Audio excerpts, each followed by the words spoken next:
Welcome to the Alabama Bass Trail Podcast, brought to you by Phoenix Boats. Now, here are your hosts, Alabama Bass Trail Program Director, Kate Donaldson. Welcome into the Alabama Bass Trail Podcast presented by Phoenix Boats.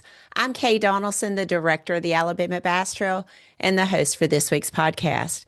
And this is the podcast for the week of February 23rd, 2026, or your post-Lake Jordan podcast and the pre-Lake Guntersville podcast. I mean, once the season gets started, guys, it's just rolling. I mean, it is one event right after another. And if you think it's going to slow down in March, it's not. We have the Bassmaster Classic, then we go into Lake, and then we go into Pickwick. So it is going to be just fast and furious for the next several months here on the Alabama Bass Trail. So all I can say is buckle up and pull up your bootstraps and let's get it. So all I can say is, holy moly, Batman. Lake Jordan, what a freaking tournament. What a way to kick off the 2026 South Division and just overall the 2026 Alabama Bass Trail Tournament Series. I mean, 24.72 pounds, all spotted bass. I know we made a statement about maybe this is the largest bag of spots we've ever weighed in. I'll have to go back and look at a couple years ago when Eric Summers and Tommy Pegues won. They had 24.95. Something about that makes me think there was a largemouth in that bag. I'll have to go back and look at the photos on that. But still, almost 25 pounds of spotted bass caught on Lake Jordan. So we're going to talk a little bit more about the numbers in just a little bit. But Chris Rutland, Coby Carden take home their 7th win on the Alabama Bass Trail. Guys, I don't know how long you've been following the Alabama Bass Trail or how long you've been following fishing in the state of Alabama, but these guys win at every level. Coby's been at the Classic, I think, a couple times.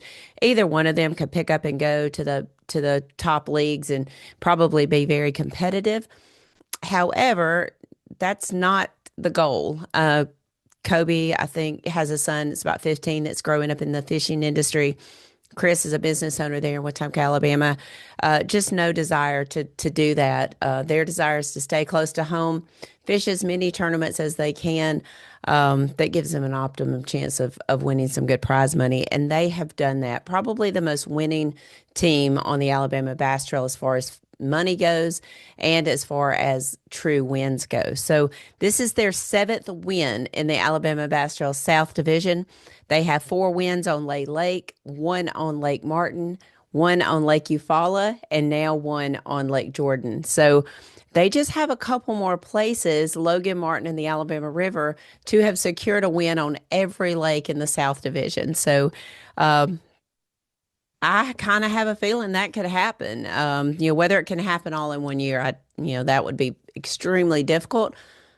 Probably not for this team, though. So they have 2 more lakes that they need to conquer to say that they have won on every lake in the South Division.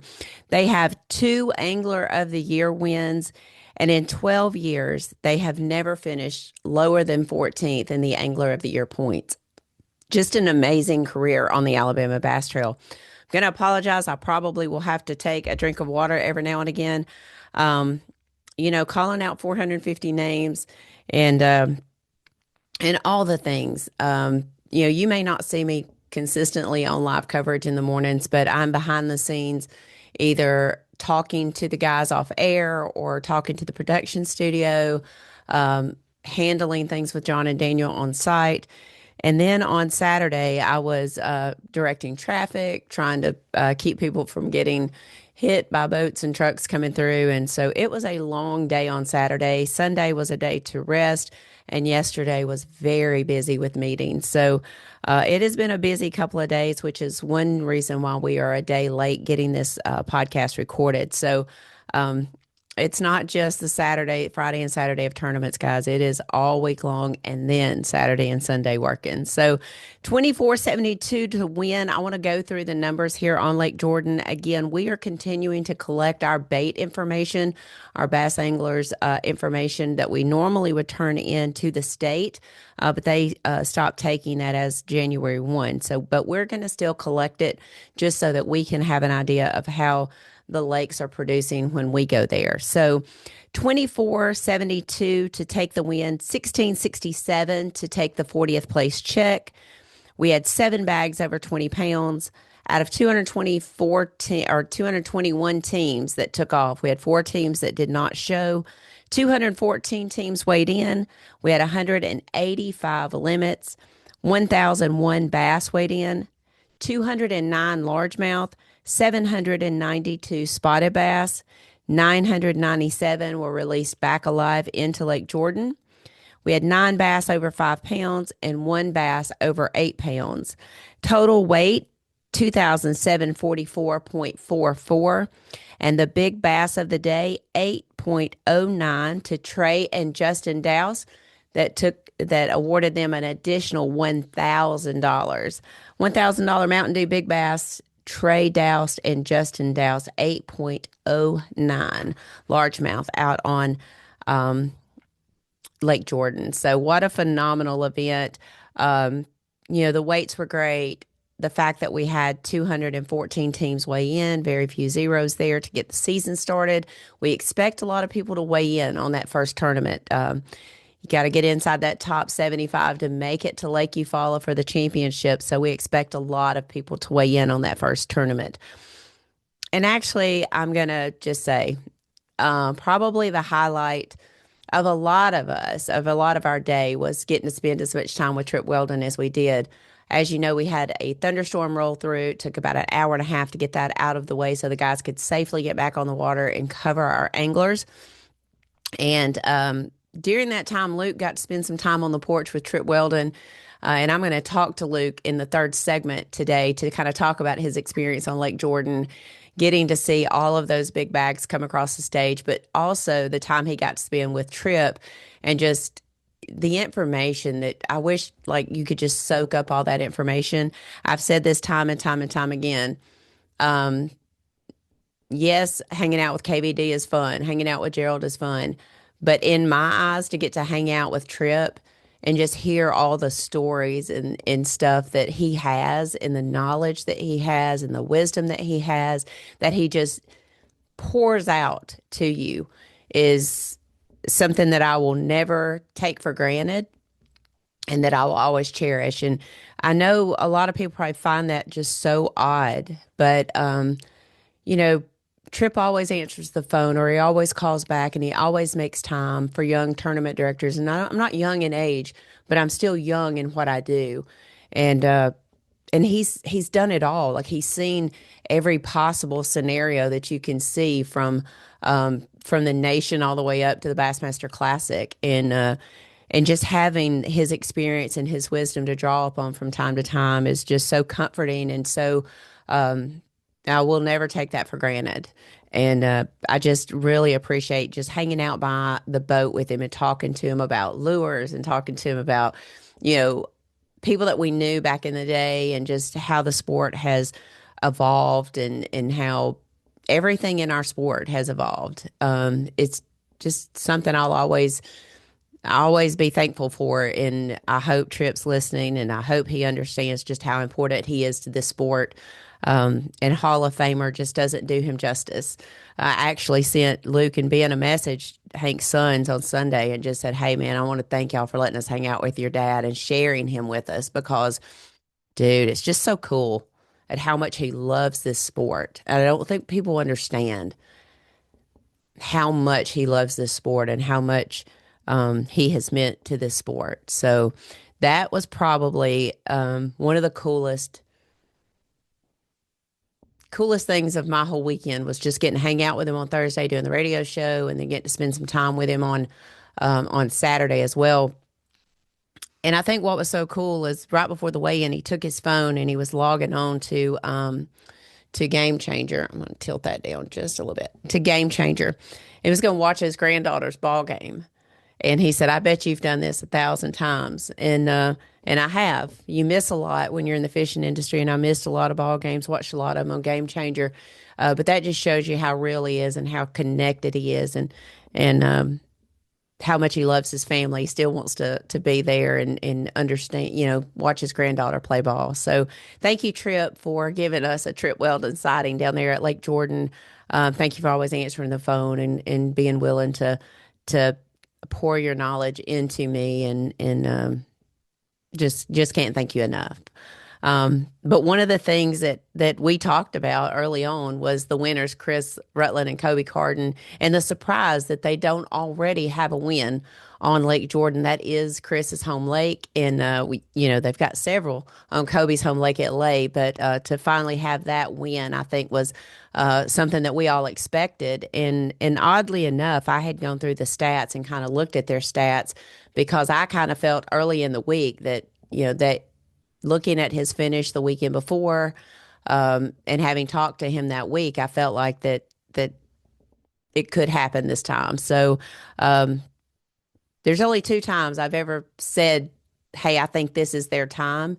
And that was this weekend. I did. I went back and wrote down all their stats in my notebook that I carry with me. And I did that at the last Lewis Smith Lake Championship with the Hurst brothers. They were in 13th place going into day 2. And just talking to them afterwards, I thought, okay, they felt so confident in what they found at the end of day 1 that I felt like they could come back and make a charge. And they did. And they won that championship. So out of 12 years, I think I said on stage the other day, 151 ABT events.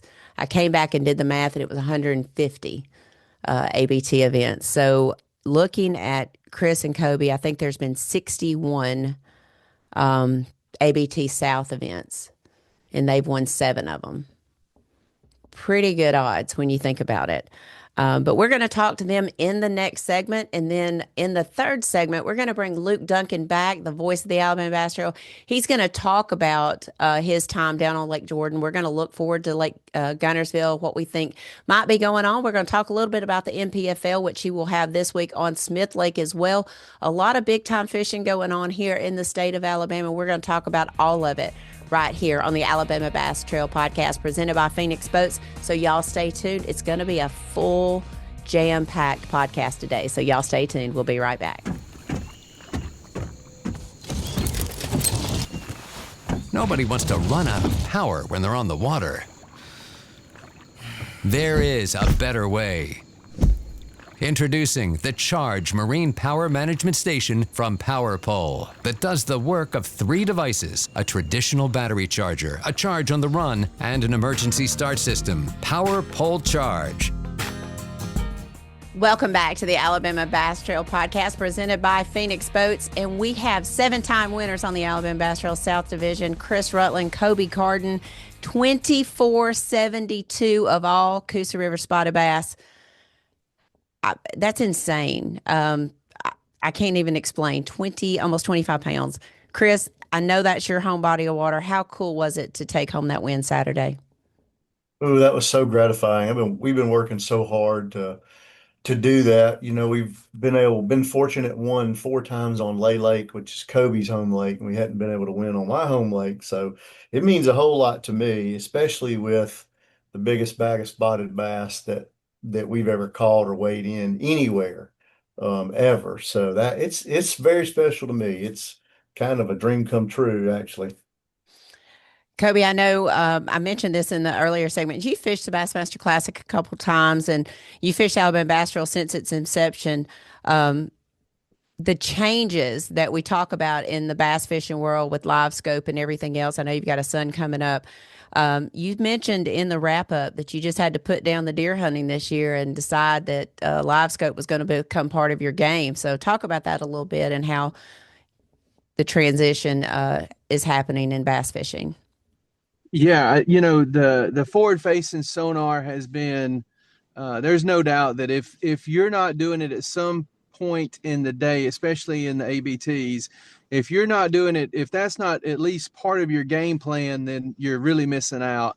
I love the technology. It's fun. I I like it more so when I'm fun fishing than I do in a tournament, because we're so used to just fishing for 5 or 6 bites, and now that's completely changed the way we have to look at that. But yeah, the past 2 years, in November, December, January, when I'm typically trying to get away from fishing because we do so much of it from February, through the summer, we have, my son and I, and even Chris, we've all gone, and just that's all we do all day long is try to get better at it.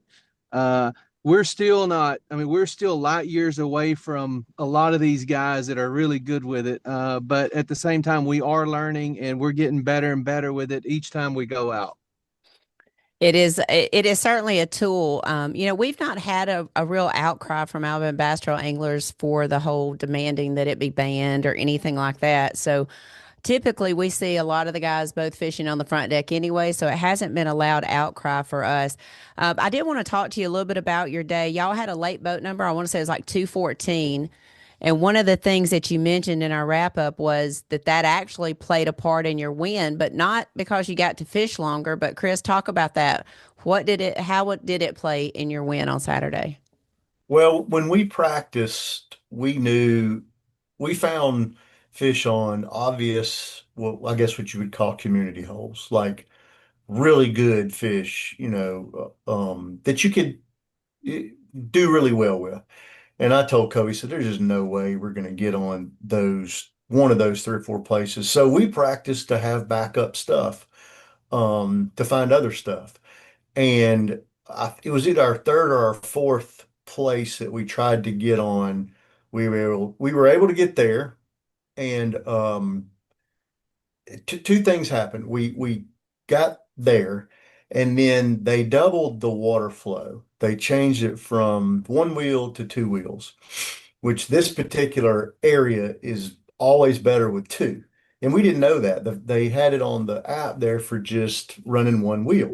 Well, when that storm came through or that rain was coming through, it doubled the capacity. So it made this place where we're at better. So it just worked out, and we didn't know that was going to happen. So that was a little bit of luck, also that it ended up that way. But even with two wheels, I mean, you can't just go there and catch 24, 25 pounds. It's just one of those days. We just landed on them, and it just worked out. We didn't lose any of them, and we caught them all probably in about an hour, I guess, the ones that we weighed in. And so, yes, if we'd have had a good boat number, we would have stopped on one of those other places and probably caught 15 to 18 pounds and would not have won. So Okay, it I did just work. want to point out we had a terrible boat number and we caught 24.72 spotted bass on a bad boat number. So I want to just let people know when you get your boat number, it's not necessarily a bad boat number. I get blamed for that all the time. Like You two know, years ago, 2 years ago, both Angler of the Year teams on the Best of show talked about, well, I had terrible boat numbers all year long, terrible boat numbers all year long, but yet you won Angler of the Year. So I just don't understand that. Go ahead, Kobe. Yeah, what I was going to say is, like, typically February, March, if we were at Lake Martin, man, we would have been so excited because of the late boat number. Yeah. Typically this time of year, the better fish bite in the afternoon. And same with Lake Jordan, but the problem with Lake Jordan, it is so small, it fishes even smaller. So we just knew that late boat number, by the time we got, up the river, that all the stuff was going to be covered up with boats. And Right. sure enough, it was. But things happen for a reason, and we were blessed, and there's no doubt about that. Chris, we had 185 limits weighed in on Saturday out of 214 or 221. We had four teams not show up on Saturday. 214 teams weighed in, but 185 limits. Are you surprised by that at all? You live there. I know you fish there a lot. If you'd asked me that question on Monday or Tuesday of last week, I'd have said yes. I would have been very surprised. And then Friday morning, I went and practiced, and at about 10:30, 11 o'clock, I could tell things were really, really changing. I met up with Kobe at like 10:30. I said, man, things are a lot different right now than they are yesterday. There was just a lot of fish moving really high in the water column and close to the bank, Hmm. and real aggressive, swimming really fast. It had totally changed because during the week they were a lot slower, and a lot of them were deeper, and well, there just weren't as many fish around the bank. There were just a Mhm. lot more fish around the bank. It was a big move to the bank Friday, so it didn't surprise me when that many people caught limits like that. What time do you think you had you said you caught them all within an hour. What time did you have your limit? Um, on my fifth cast, Yeah.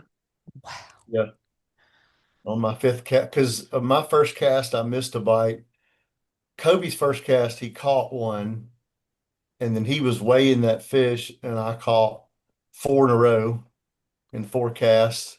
So that was the limit, and then proceeded on after that. We caught them every cast for, I don't know, it's all on the GoPro. You'll see. I mean, y'all Yeah. can see. I'm I don't know. excited. I'm sure I Kenny's would, probably downloading that footage as we speak. He's probably getting ready. We lost Kobe. Maybe he'll come back in just a little bit. I know in the wrap up and on the stage you said Mooch Minnow freeloader. Let me get him back in here right quick. You with us, Kobe?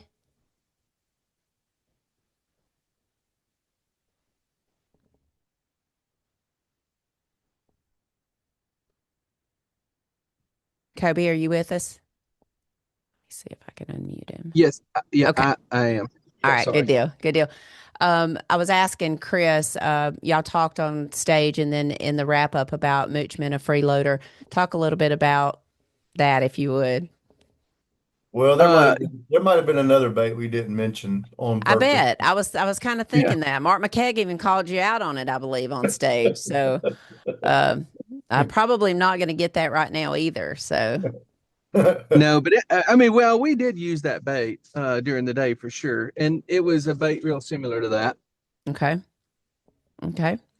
All right. How deep were you fishing? Can you kind of clue us in on that? It was, The yeah, it was Go ahead, pretty Chris. deep. The majority of the fish were probably 15 to 17 foot, somewhere in that range there. Pretty deep, of the ones that we caught.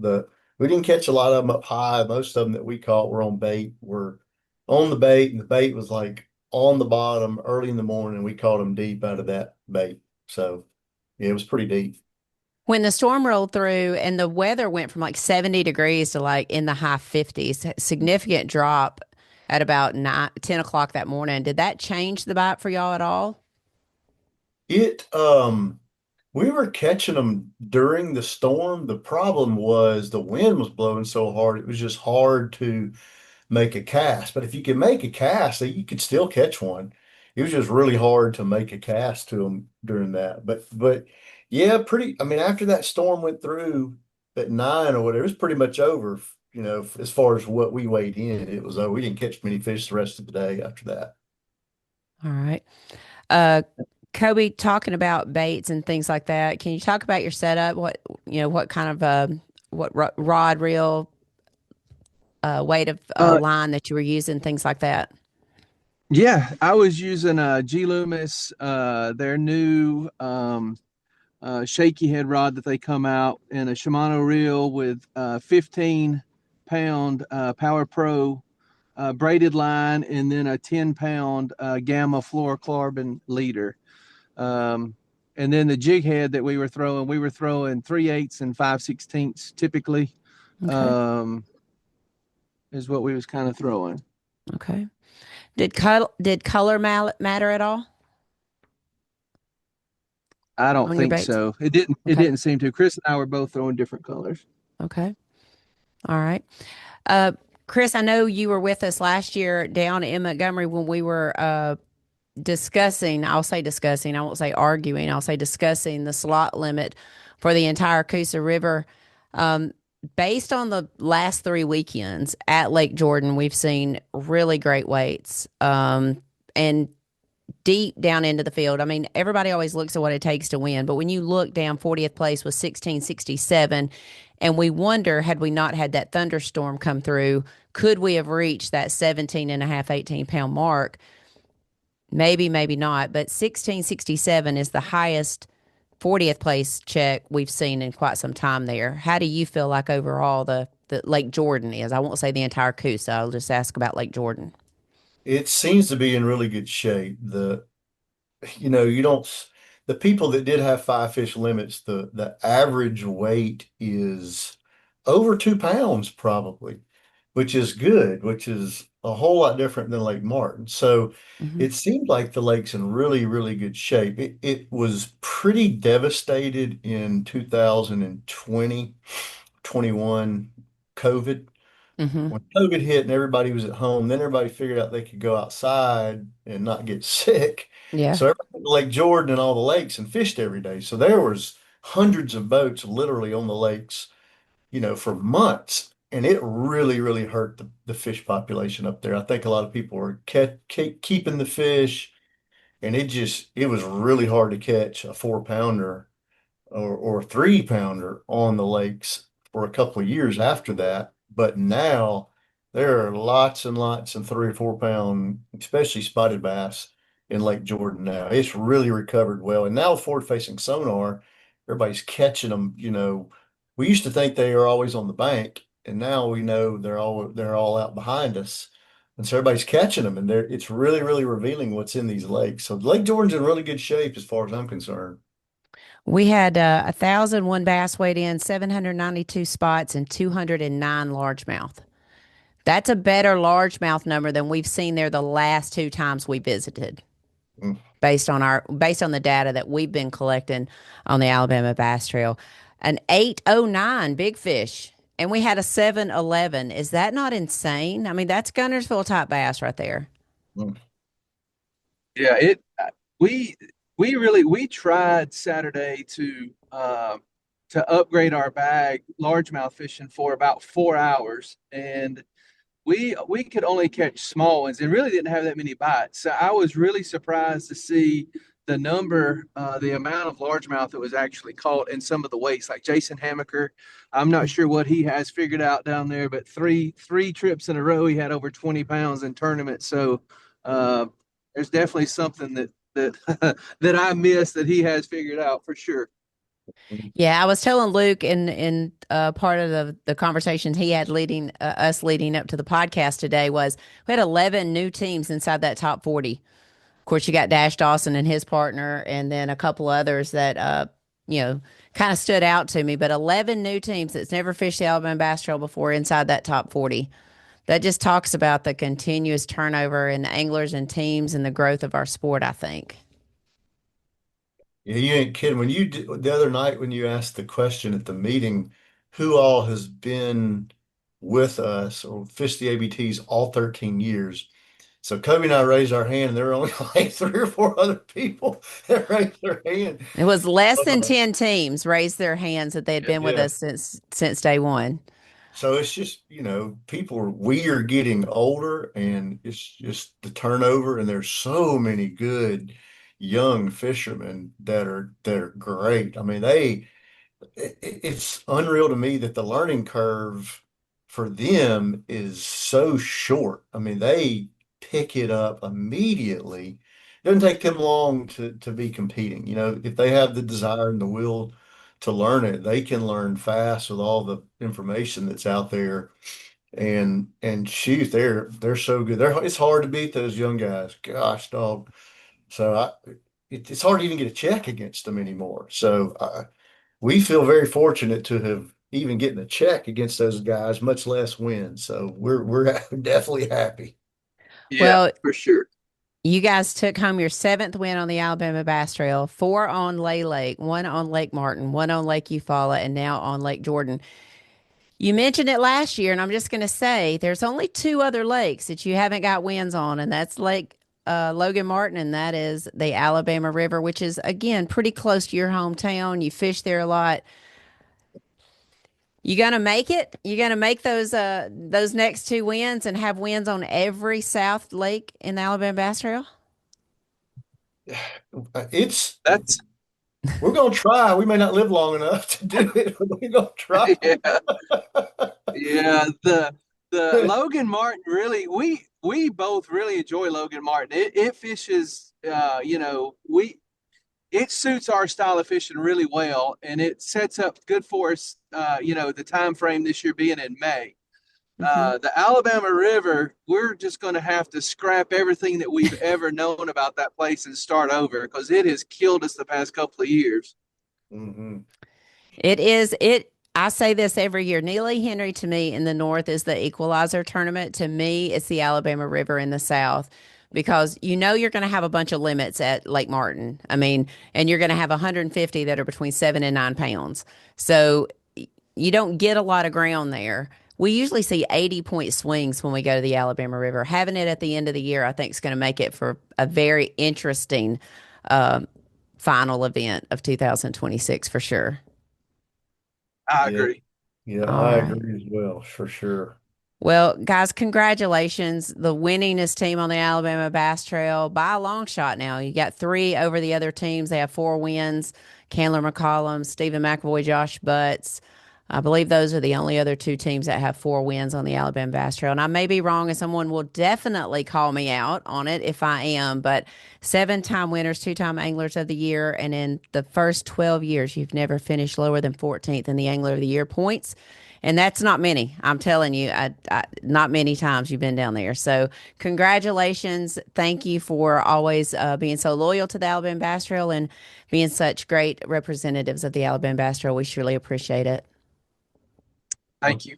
Yeah, thank you, and thank you for what you and your staff do as well. We greatly appreciate it.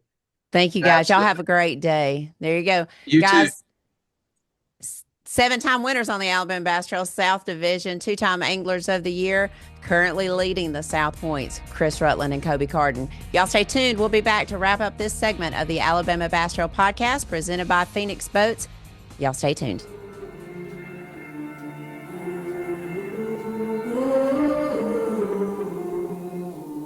Things you let me see.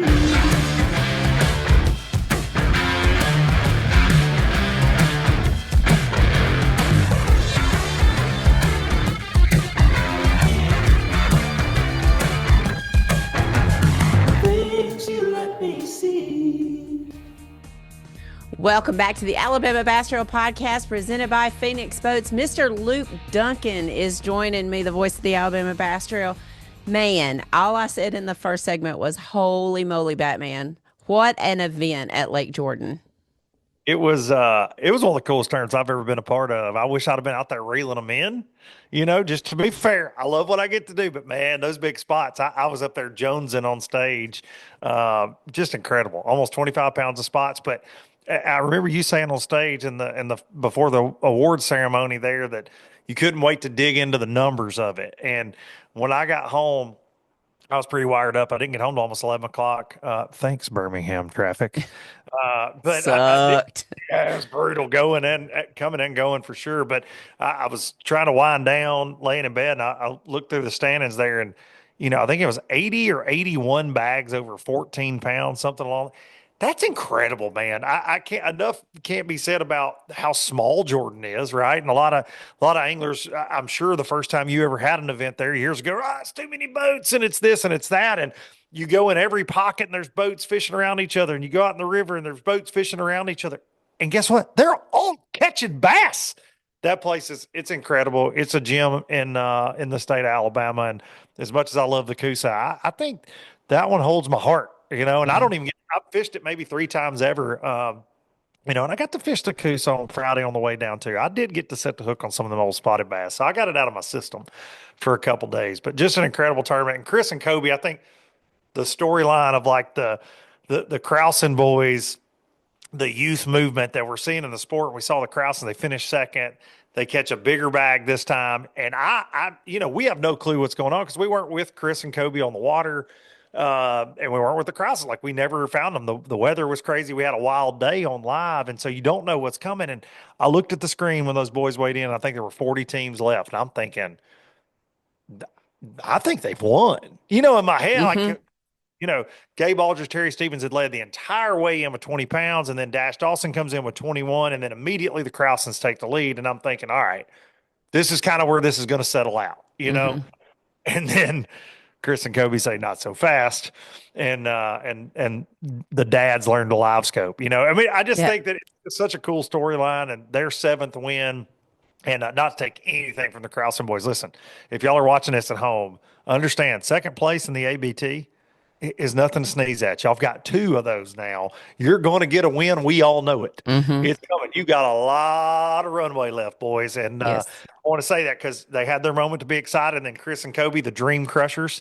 That's what I call Patrick Walters on the MPFL. He's the Dream Crusher. Chris and Kobe have been dream crushing for a lot of years, as long as I've been around bass fishing. And they're going to continue to do it. And if you're going to get beat, you might as well get beat by some of the best Coosa River hammers of all time. So congrats to all of them, man. Just an 8-pounder, the Douse boys. What are we even talking about? I know. Hank Weldon called me on Sunday. He goes, "What was big bass?" I said, an 801 or whatever. And he goes, "What?" He grew up fishing down there. He goes, I said, "Dude, we had a 711 too." He's like, "What is going on?" I mean, the lake's in such great shape. The Yeah. whole river is.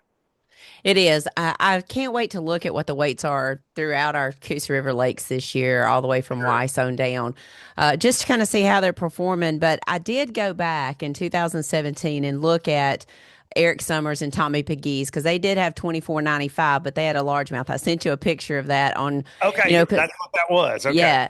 So I believe that Eric's holding up a largemouth. So I don't think their bag was all spots because we had that question come up online is, didn't they weigh in 24.95? And they did, but I believe there was a largemouth weighed in that bag. So I still believe this may be the largest bag of spots that we've ever had weighed Has in. to be. Yeah, that was insane. Talking to Chris and Kobe afterwards, in between the weigh-in and the award ceremony, they've caught a lot of big stringers over the years, up and down the Coosa River and all over the place in the country, really. And I said, "What's the biggest bag of spots you've ever weighed in?" And they said, "I think this is it." Yeah. And so hear those guys say that fish those incredible fisheries with giant spots all the time. They said they had weighed one other 24-pound bag on Jordan, I think last year in a very small tournament, and Chris had like a 6'2" spotted bass that day. Mm-hmm. Now, I would like to see that selfishly. Mm-hmm. But for those guys to say, yeah, it has to be our biggest in Alabama Bass Trail history for sure. Oh, I feel pretty confident it was. I think 10 or 11 out of the top 40 are new teams to the Alabama Bass Trail. Yeah. Which, it's not a surprise. I mean, anglers, gosh, I mean, one team's from Florida. I think the fourth place team was from Florida. That was a new team. Of course, Dash and his partner right there locally.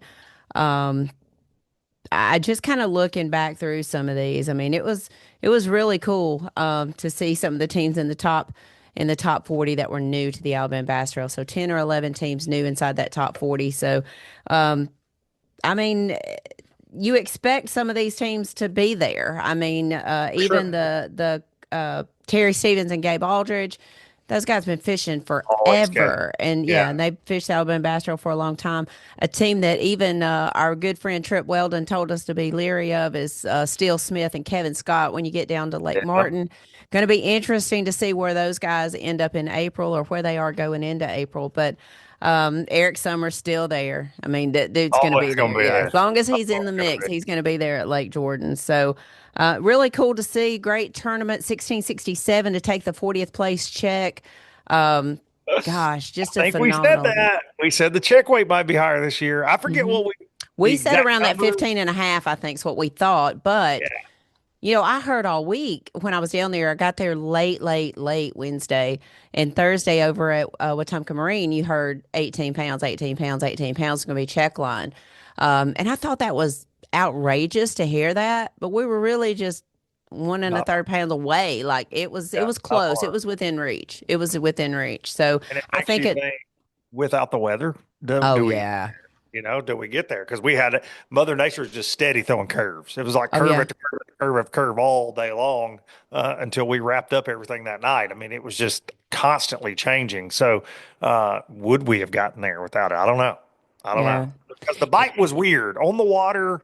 For the times we were out there during live, for the most part, it was weird. I remember running up on Rob Lee and Steve Winslet, and they're like, "We could have had 18 pounds of largemouth already this morning, first hour." They're just not getting the bait. Like they're blowing up on it. They're not getting it. We're losing them in these mats. And they're like, "We normally don't lose them like this."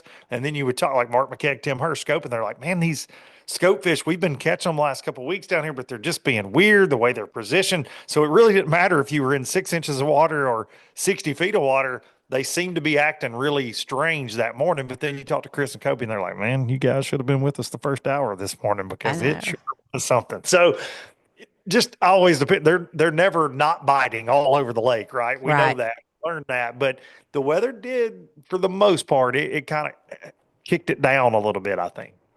Well, and I think your team that you had picked too, Lance and Kevin Poe, I think they finished 41st place, like .01 out of the check line. So, but the Yeah, teams that we picked last week, I mean, we both picked Chris and Kobe. I picked Dash just because of him and Leighton because of his yeah. performance the last few weeks. But when you kind of look through there, a lot of the teams that we looked at are kind of in that top. Noah and Cole in that top 40, the Krausen brothers in that top 40. But yeah, I think we did have a camera on Chris and Kobe, so that should make for really good TV No when doubt. we get ready to edit that show. So, outside of the tournament, I had a hard time deciding what was the better situation, the incredible tournament or the time that we got to spend with Trip Weldon. Well, no offense to anybody that fished the tournament, but for me, selfishly, it was definitely the time I got to spend with Trip at his house there, and then at the weigh-in, and I got to speak to. I talked to Hank. Hank called me on his way home from Sam Rayburn, and we talked about it. He'd said, Dad had reached out and told him we had came by. He was a shelter for us in the storm there, and Hmm. and I just told Hank, man, I know that it's Dad to you, but he's such a gentle giant in this sport and such a class act, and has been involved in so many of the greatest stories that have ever happened in this sport, and really you want to call it the golden era. Like when I fell in love with this sport, like Tripp was the guy, and so for me that will always trip. Going to Jordan, you said it best last week. We always get to see our buddy Trip. Like that, that is so special. And I never saw the day when I got a text from him on my phone. To be honest, I forgot Trip Weldon had my number. We've texted a few times. I remember he reached out to me when my dad passed away, which meant, a ton. It would have meant a ton to my dad. Like that was a cool moment for me. He's like, "Hey, Hank, tell me what's happened." And I forgot, like Trip and we're not texting every day, Hmm. It's Trip Weldon. I'm not going to bug Trip Weldon. And he texted me during coverage, and he said, I was talking about a swim area, a beach, when I was covering Rob Lee, Steve Wisley, and it was in the creek he lives in, and he made a joke, and he's like, "Well, I'm not sure a Karen did that. That's in a subdivision, but there's probably some Karens in there." Well, I was laughing. I'm like, Trip Weldon sent me this text. Well, then when the storm rolls in, he goes, "Hey, I know where you guys are on the lake. I'm right around the corner. The weather doesn't look great. If you need a place, I've got an empty slip in the boathouse. Come on." So, and I said, "Hey, thank you so much. If it comes to that, I absolutely." And then all of a sudden, there was one little cloud. It had a little green. It got a little weird. And Noah had been. We were on Steel Smith Hmm. filming, and Noah's taking pictures. And all of a sudden, Steel leaves, and the weather gets a little bit, bumpy. And I'm like, "Hey, Trip's right here. Let's go." Yeah. And had just full intentions of hiding under his boathouse. And he comes down. He's like, "Hey, I got a pot of coffee up here. Why don't you guys come sit on the porch?" And I'm like, "Well, yeah, we're going to do that, And so we went up, and it was just awesome. It was just such a cool moment. I'm so glad that I would have appreciated if it had just been he and I, Yeah. swapping stories. But the fact that we got to have him on ABT Live, he was gracious enough to do that and tell stories and talk about Lake Jordan, and then the fact that Noah's there to snap some pictures and capture this moment that Hmm. I'll never forget. Hmm. Man, it's super special. Well, I said this in the earlier part of the podcast. The fact that he either A, picks up the phone or calls you back and just pours into you, and just says, Sure. gives you advice, whether you take it or not. But I mean, who doesn't take advice from Trip Weldon? But just the fact Exactly. that, when we were having all the stuff with the slot limit, he wanted to stay Yep. informed about that. And, I just really appreciate it because 2019K or 2014K didn't know like a lot of the things that I didn't know, and he has just been so gracious, and Hank as well. I mean, I was in a meeting with Hank Oh, yeah. yesterday. Just a really cool family. Trips fished with us before. We talked about Yeah. that, and to hear him talk so high praise for the Alabama Bass Trail, like I can retire now and just be Yeah. okay. I've reached the pinnacle of whatever I am to do in this industry is because he feels so highly of us in the trail. So it means a lot to me. I think for me, and I said this on my show this week, it matters that people like him have been involved in the sport, because he's not just a guy that ran tournaments. He loves it. Mm-hmm. Who is from his Loves head it. to toe, he loves bass fishing. He's sitting in my boat. We're talking new techniques. I'm showing him baits. Noah's showing him baits. He's taking pictures with his phone. Like, he has seen it all. You think he'd be burned out? No, he loves it. He had just fished on Thursday up on Lake Mitchell, and I told him I went there on Friday, and we're comparing notes. He said, really? So he's asking me questions, and I'm like, is Trip Weldon really asking me something about the Coosa River? You know, like, what? And but he loves it, and that was something he texted me yesterday. Thanked me. He listened to the podcast, and he thanked me for what I'd said. And I like, look, no need for that. You are a legend. You're a very humble man, but you need to understand that you're a giant in my life. And he said, man, I'm just a guy that really loves bass fishing. And I think that we get lost on that, right? A lot of times. And I made the comparison to some of the craziness we've been seeing lately is we got to have that. You got to have somebody like you that's uber passionate about the anglers and passionate about what we do and what we're about. And you know what we're about because you've been around it forever. You got to have the Trip Weldons that if they were never going to be employed by Bassmaster, guess what? He would have still gone bass fishing every single minute he had a chance. And I've always said that about myself. If all this went away tomorrow, hey, Luke, you're no longer the MC of the ABT. You no longer do low budget live. You don't work for MPFL. I'll assure y'all, this old boy's going to go bass fishing. I'm still going to do it. I'm fortunate that it's my life that I get to pursue what I love and be around it all the time. But I'm still going to go. You turn all the cameras off, I'll assure you, I'm still going to go bass fishing. I love it. And so it's cool to see that Trip is that way. It's just, that's the coolest thing for me. He's just a fan. I will agree. I will agree with 100% of what you said, except I am not going to go bass fishing. Well, here's the deal. Once you kind of retire from the co-angler side of the FLW tour, once you stepped away, you stepped away. All right. That's it.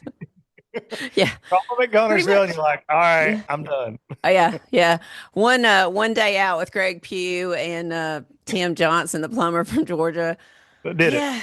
I mean, I got to weigh in like 21 pounds one day, and then that was the highlight of my fishing career. Yeah. And so now I know the radio host the other day said, what do you describe yourself? Are you an avid angler? Are you this? I said, I'm an organizer. I organize chaos. That's what I do. I'm an I organize chaos. So that's about what I do. So, and that's what I try to do. And hopefully, I mean, hey, done a good job of it. Yeah. The ABT team, dude, I say it every time, man. I put them up against everybody in the industry. They just freaking bring it every time, no matter what conditions we're up against. What, the facility throws us curves from time to time with parking and all the things, and you just do it. And they do. It's really cool. Love that we had a great start of the year. But dude, it is time that we travel on up north just a little bit on a lake that's had, let's say, a couple or 1,000 tournaments in the last month and a half. Are those fish do they ever just sleep? They never get to just rest. They're like, oh, dadgummit, here comes another Phoenix. I mean, like, they don't get a break. Oh, is that live scope again? Is that a chatterbait DT6 chatterbait? What's going on? Yeah. Minnow, freeloader? I know it. They never get a break, man. That's for sure. But it keeps producing. Well, I turned on my phone last night to go to TikTok, to see the latest makeup or the latest outfit, because basically my TikTok feed is pretty much shopping. It's what I do. The occasional 50-year-old woman post will come up or whatever. But last night it was another 5-pounder on Guntersville. Let's see if we can get another one. Yeah, another 5-pounder on Guntersville. So, I mean, it's had a ton of tournaments. I mean, we've seen incredible weights. We've seen it last. We've seen some of the worst conditions at the Bassmaster Elite Series, and they still brought them in. Typically we're on the front end of the Guntersville thing. We typically aren't right behind 100 tournaments. This time we're post Toyota Series. We're post Bassmaster Elite Series. We're post BPT. I'm sure there's probably been a BFL there already. BFL. It's kind of been crazy. This week, really cold snap Sunday, Monday, Tuesday. Wednesday, we start a warming trend. Supposed to be 70 degrees and sunny on Saturday. How do you think this is going to affect the fishing, if at all? So I think Guntersville is one of those places, as we've talked about many, many times. It's got so many bass in it They're never all doing the same thing at the same times. Obviously, it holds up to the pressure because of the crazy amount of grass it's got for the fish to hide, and then other places for them to hide a lot of cover. So I think they're going to absolutely crush them again. I think that the Toyota weights, they were good. They weren't spectacular, I would say, but I will also say that is such a now with this new you can only use live scope for a certain amount of time. You as an angler, I don't know how you plan your day. And when you read the stories or you watch videos, recaps from those guys, they're like, well, I did this and then I ran 30 miles and I did this. And I don't think you're getting a true representation of what the lake can kick out. And I'm not saying, oh, well, if they could only scoped, it would have been more, or if they could only fish shallow. I'm saying what we saw from Hank Cherry and crew when they didn't have to think about it was one thing and they crushed them. And then what we see in ABT where they can just do one or the other and it's unlimited. They can do whatever. I think we see better weights. And I think like Sam Rayburn at the Open just showed that as well, right? Like you can, obviously they were scoping, but I'm saying you don't have to split your time. And I think that hurts the weights. I think we've seen that in BFLs this year. I don't mind the rule, but I think it does hurt the overall scope of everything. So I think our anglers are going to crush them. They always do. This tournament's always just silly, but I think it's kind of a perfect storm because we did have this cold snap, kind of reset a few things. Some big winds probably kept some people off the water. I don't know. People at Guntersville, y'all crazy over there. Y'all fishing on. But I think that will help. And then a warming trend headed in the weekend. Those fish move constantly. Our teams are going to absolutely crush them. Because listen, regardless of weather, I'm a big believer in the length of day, like the amount of daylight we have, right? Like I think fish know they've got an internal clock. And even if it's 8 degrees every night this week, those days are getting longer. They start getting in that mode where they're going to start moving to where they're going to be in a couple of weeks to do their thing. They will start spawning on a lot of areas, probably as early as next week if they get some warm weather, depending on water temperature, right? So there's going to be some big movement going on from a lot of fish. And that's what we saw last year in this same event. Remember, this is the one we postponed till Sunday. Yep. Yeah. And post frontal, oh my gosh, it's going to be terrible. And however many bags over 20, it was absurd. 58. 58, yeah. No, who's counting? 58 bags over 20 on a post frontal day, which historically are not, you don't want to fish a lake on a northwest post cold front day. And you never pulled up on a team that wasn't bowed up. They were all catching them, whether they were this deep, scoping, whatever the case was. So this Saturday will be no different. They're going to crush. Well, we're going to have a thunderstorm on Thursday, but it's going to move out probably around 7, 8 o'clock on Thursday night. So Friday, 65 and Saturday, 68, mostly sunny. So the lows are going to be in the low to mid 40s. So I think the temperature is setting up really well for that. I think, Guntersville's hammered. This is the time of the year you have a lot of recreational traffic from those northern anglers coming down to just enjoy what we see on social media all the time. I mean, every guide's posting photos on it. I mean, Jed Lamb's posting photos left and right. I mean, dude is, flat catching them. So going to be a fun tournament. Going to be there at the state park at Lake Guntersville. Going to do the meeting that night at Guntersville Middle School is where the meeting's going to be, down there close to all the happenings at City Harbor. Real quick, do you think, will Darian be allowed near the meeting at a middle school with that mustache he's got right now? That's neither here nor there. I don't know if he should be. I ain't letting him around my kids. I'm just saying. Continue.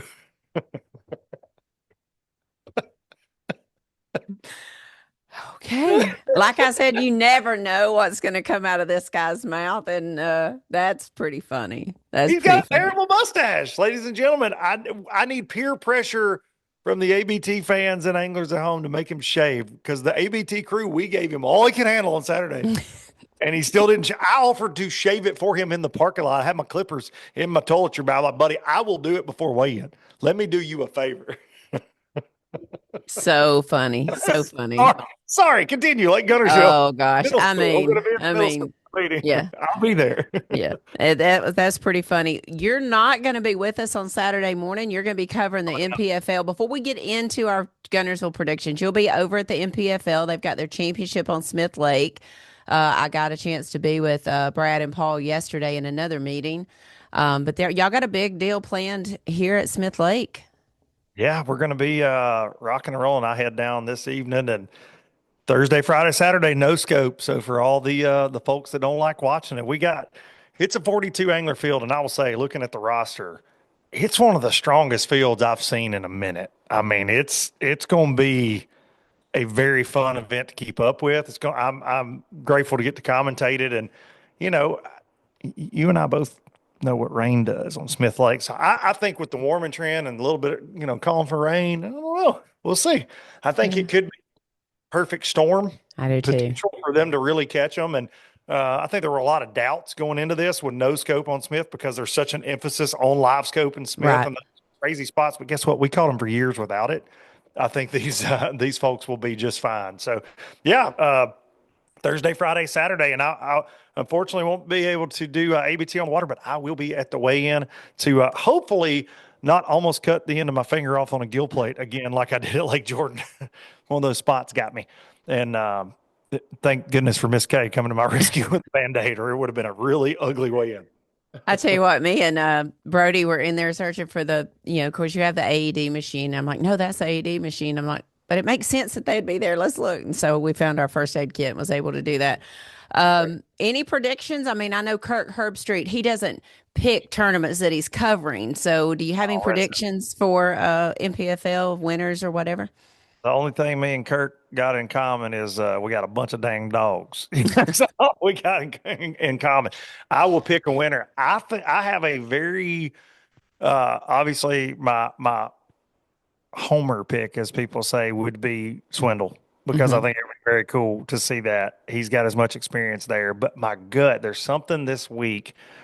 I went to Smith one afternoon last week, and kind of how things were setting up. I'm feeling Kyle Welcher. I was going to say the exact same I'm thing. feeling, and I don't know. I've not talked to Kyle in practice. He wouldn't tell you anything, anyways. He's a close to the best guy, but there's something about this one that I just and the way Smith fishes, and he'll beat your breaks off with live scope and without it. We've seen that, and so yeah, Welcher. I just kind of got Welcher circled, and he does well in MPFL events. He won Angler of the Year, then he finished second by a point. But the only other guy that does better is Patrick Walters. Patrick Walters. So those two would be my picks. But this, for some reason, being in Bama, kind of the stage I think the fish are going to be in. I don't know. I'm feeling Welcher this week. I felt the same thing. His performances on Wadawi, I mean, it kind of fishes a lot the same, I think. I don't know where he finished at Martin in the Bassmaster Elite Series, but I just have a feeling. I felt the same thing. Welcher has been on my mind. Of course, I'd love to see Gerald pull it off at Smith. Don't know where he is in his recovery. I'm actually going to have lunch with Miss Lulu here in just a little bit, so I'm looking forward to catching up with them. But I'd love to see that. I would love to be able to celebrate that with him and everything. But I do have a strong feeling Kyle Welcher will be in the hunt for sure at Smith. So. And listen, there are a lot of, again, 42 anglers. You got Jason Christie, you got Greg Hackney, you got a guy like Jason Burrows, who's an MPFL absolute superstar that is a spotted bass guru from the Carolinas that catches them all over the place. So anybody's ball game, but for some reason, yeah, I've been for the last week, Welcher just kind of got like a little, I don't know, premonition about that one. We'll see.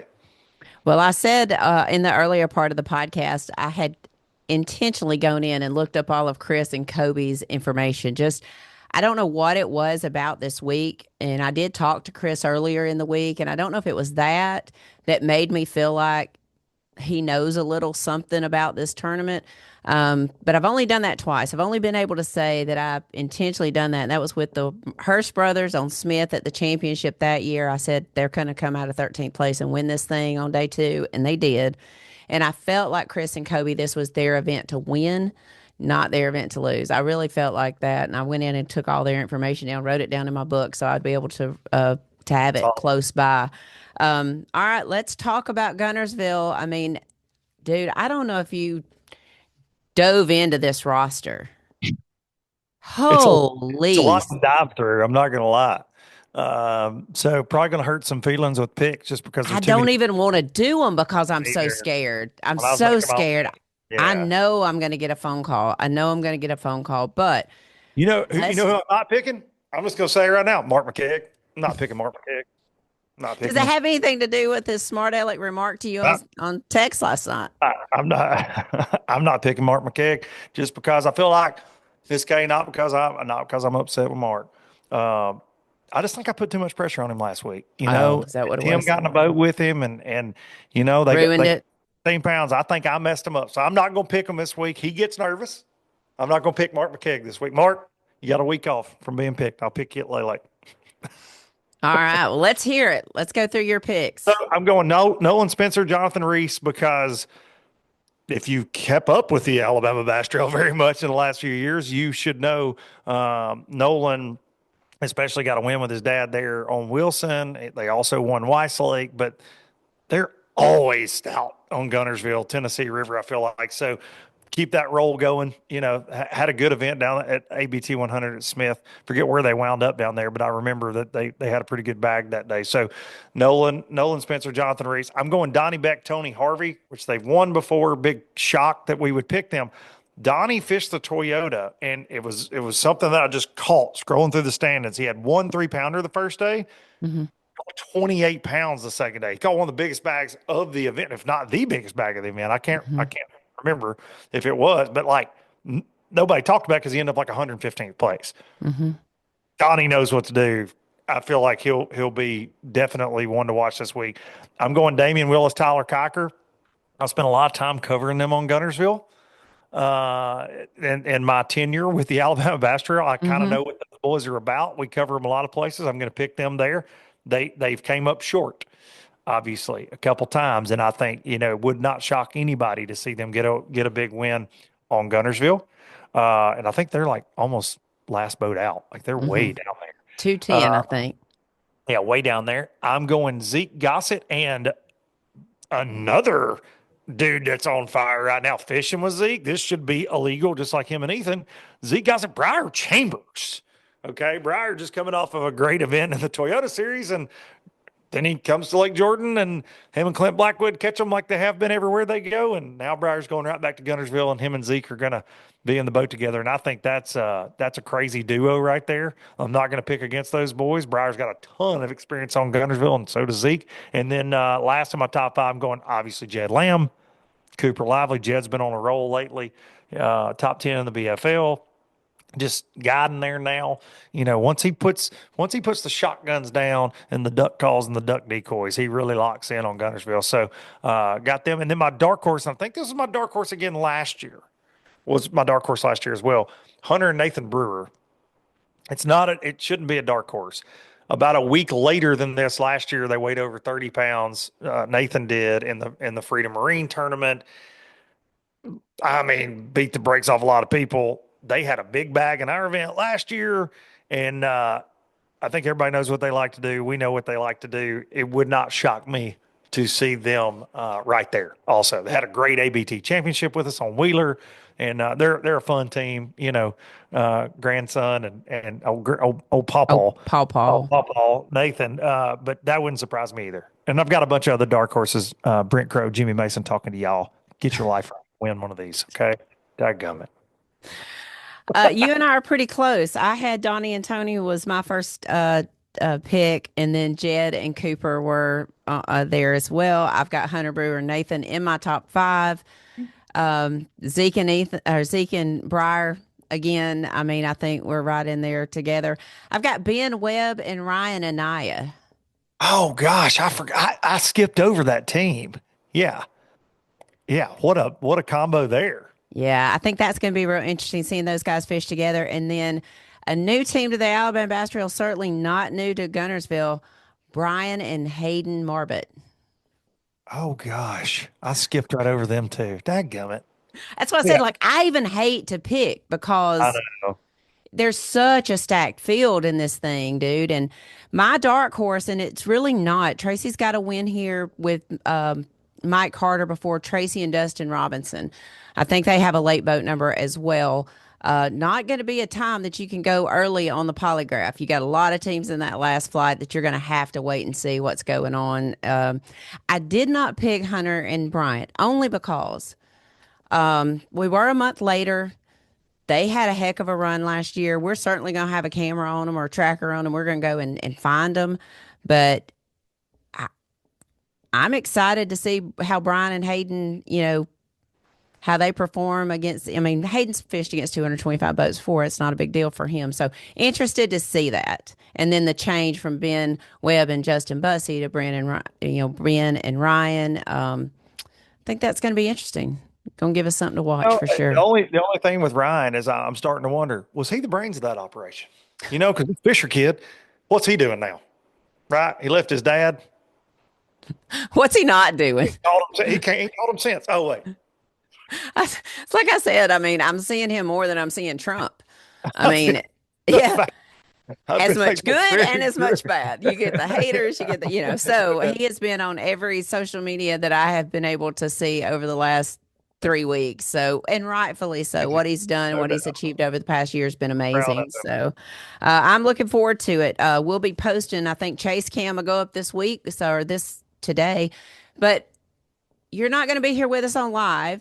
So former Alabama Bass Trail Angler of the Year, former winner in the Open, BPT angler Jesse Wiggins will make his debut as a live analyst on Lake Guntersville this weekend. Got any tips for Jesse that you want to give him while we're talking?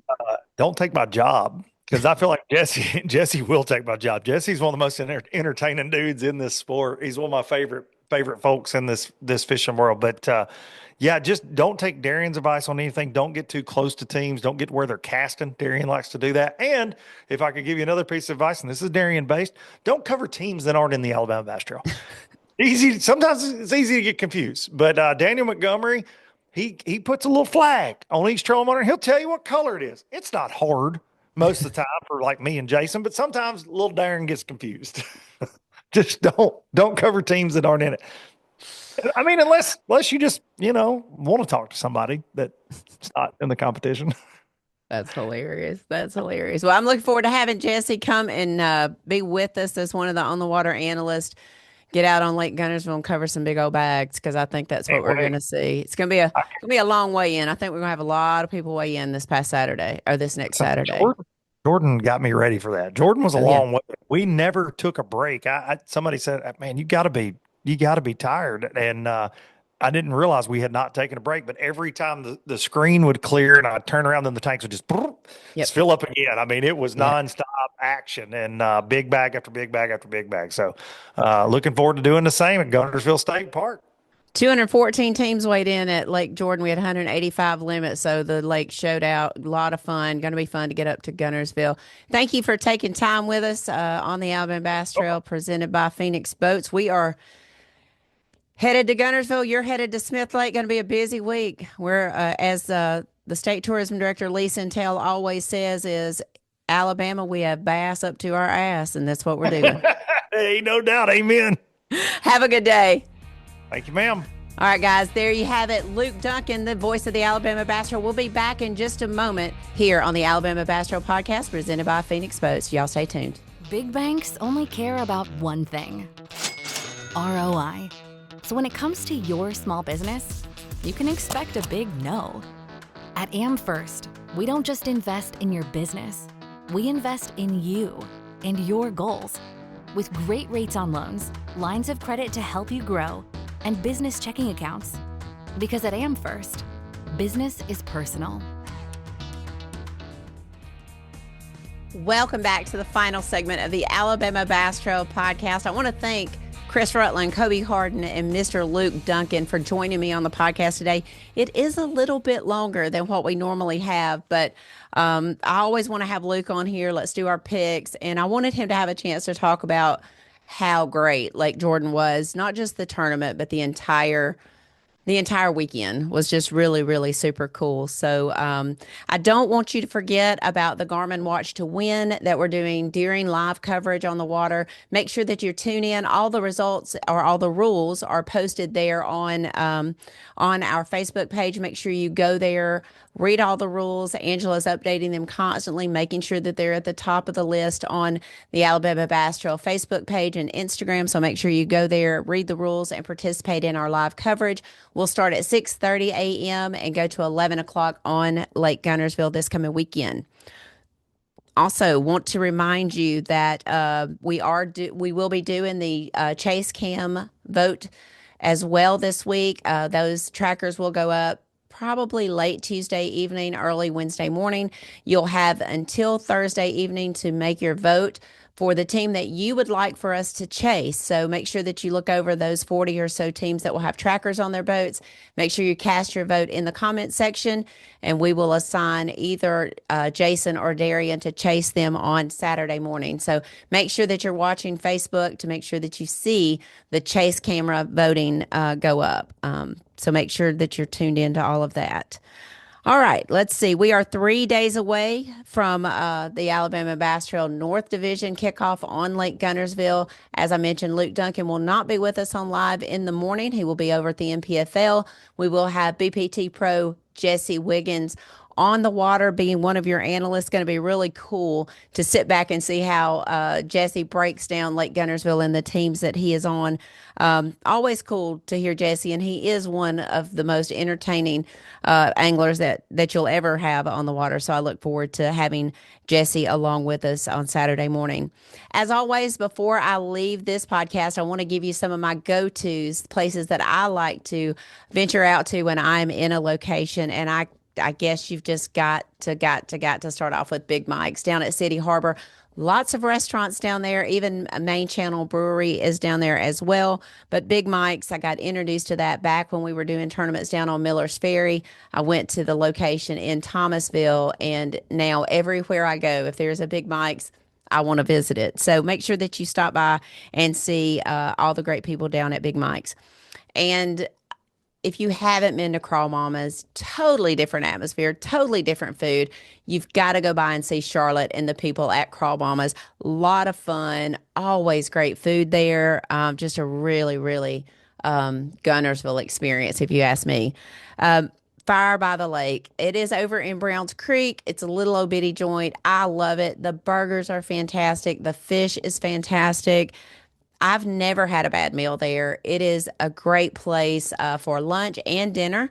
So if you get a chance to stop by Fire by the Lake, it's in Browns Creek on Lake Guntersville. Absolutely great place and a beautiful view as well. And then I'm going to say Nash's Barbecue. I went there during the ABT 100 last year in January. Always got live music going on. The food was fantastic. The drinks are good and cold.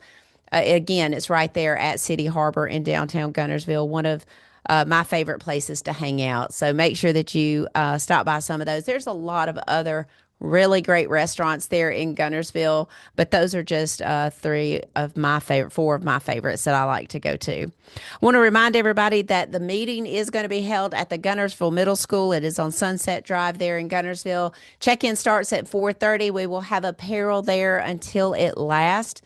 You South anglers, y'all came ready, prepared, and with a credit card. Y'all bought and bought and bought, and thank you so much. We not only appreciate you supporting the apparel sales, but just the fact you want to wear that logo is important to us. So come in at 4:30, make sure that you get your apparel, check in, get your photos made, and then the meeting will start promptly at 6:30. We are excited to be in Guntersville. I want to thank Katie Norton and Chloe for being our hosts this week. We can't do it without them. We can't do it without a great host city. And the Marshall County Tourism and Sports, they do it all. And they're so easy to work with. They know what they have there on Lake Guntersville. They know what a gym that they have. They do a phenomenal job promoting it, as well as the entire area there in Marshall County. Happy to be back there. Happy to kick off the 2026 season there in Lake Guntersville at the state park. You know, if you've never visited an Alabama state park, I highly encourage you to do that one weekend. Book a trip, whether it be a couples event there, or whether you want to take your kids and go zip lining or fishing or eagle watching or anything. The state parks in the state of Alabama are phenomenal, from Wind Creek State Park on Lake Martin to Lake Guntersville State Park, even Joe Wheeler State Park. You've got Lake Point. All of those that we visit are just phenomenal, and they are an affordable way to vacation in the state of Alabama, and we absolutely love it. And they just roll out the red carpet for us every time we get to go. So make sure that you take a look at the Alabama state parks if you are looking for an affordable destination for your family this year for vacation, or if you're going to be in the area fishing, make sure that you look into that for their accommodations. But that just about does it, guys. I mean, I don't know what else we could possibly cover on this podcast, but as always, please make sure that you hug your mom and them. Make sure that you're giving those fur babies a little extra treat. Cozy them up in this cold weather that we're experiencing. And just know that we are 2 weeks away from springing forward and getting an extra daylight time, which I think we're all ready for. I know that I am over the cold weather. Thank you so much for tuning in to the Alabama Bass Trail podcast presented by Phoenix Boats. Let's get ready for Lake Guntersville. It'll be here in just 3 short days. Y'all have a great day, and we'll see you out on Lake Guntersville. 6:30 is takeoff time, and we will be on air till 11 a.m. Y'all have a great day. God bless, good fishing, and let's get outdoors. Thanks for listening to the Alabama Bass Trail podcast. To learn more about the Alabama Bass Trail, make sure and visit alabamabasstrail.org.